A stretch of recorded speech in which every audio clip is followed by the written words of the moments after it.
Bonjour à tous et tous, correction de l'exercice PE A10C. Donc on vous parle du circuit de la figure 9 qui est donc juste en dessous et on vous demande de déterminer de tête les tensions bornes des résistances puis la valeur de U. Alors en fait c'est un exercice relativement simple à partir du moment où on a compris la structure du pont diviseur de tension. Alors en fait c'est un pont diviseur de tension puisqu'on a trois résistances en série.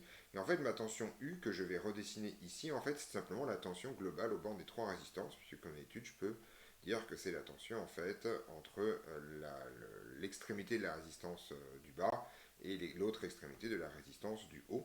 Et cette résistance là c'est U tout simplement parce que c'est la même résistance que ici. Alors, ça c'est la première chose.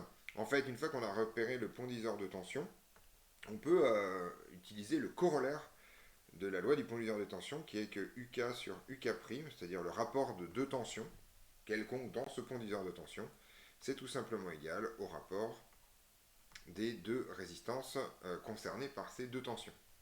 Donc autrement dit ici, ce que ça signifie, c'est que si par exemple je cherche cette tension, je ne sais pas, là par exemple, eh bien en fait, je sais que je vais pouvoir écrire que la tension UK que je cherche, eh bien UK sur 4 volts, ça va être égal tout simplement à 5 kΩ, la résistance ici, divisé par 10 kΩ, la résistance ici. Ça c'est la version compliquée.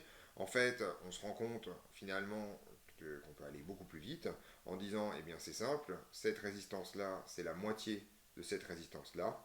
Donc la tension ici, ce sera la moitié de cette tension-là.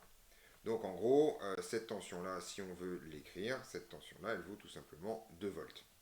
Moitié, la résistance est divisée par 2, la tension aussi. Si on a compris le raisonnement, il est extrêmement facile de passer à cette tension-là, puisqu'en fait, pour passer de 4 volts, de 10 kΩ à 15 kΩ, on a multiplié la résistance par un facteur 1,5. Et donc on va faire la même chose avec les tensions, c'est-à-dire que la tension ici, pardon c'est pas la bonne couleur, mais c'est pas grave, c'est le bon résultat, c'est tout simplement 6 volts. On peut d'ailleurs faire le même raisonnement entre celle-là et celle-là.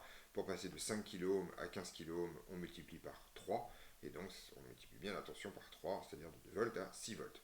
Pour avoir U, on peut soit appliquer la relation du pont diviseur de tension, soit tout simplement sommer les trois résistances. En tout cas, on se rend compte que U, c'est égal tout simplement à 12 volts. Donc 12 volts, soit en faisant 6 plus 4, 10 plus 2, 12, soit en disant tout simplement que 4 volts correspondent à 10 kΩ, et donc la somme de trois résistances c'est 30 kΩ, et bien en fait, ce qui correspond à 30 kΩ, soit 3 fois plus, ce sera une tension 3 fois plus élevée, et donc pour aller de 4 volts à 12 volts, il faut multiplier par 3.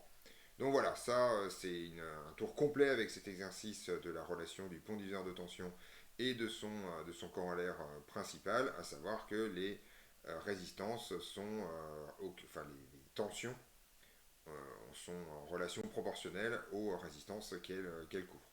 Voilà, donc ceci termine cet exercice. On se retrouve donc dans d'autres vidéos pour d'autres corrections.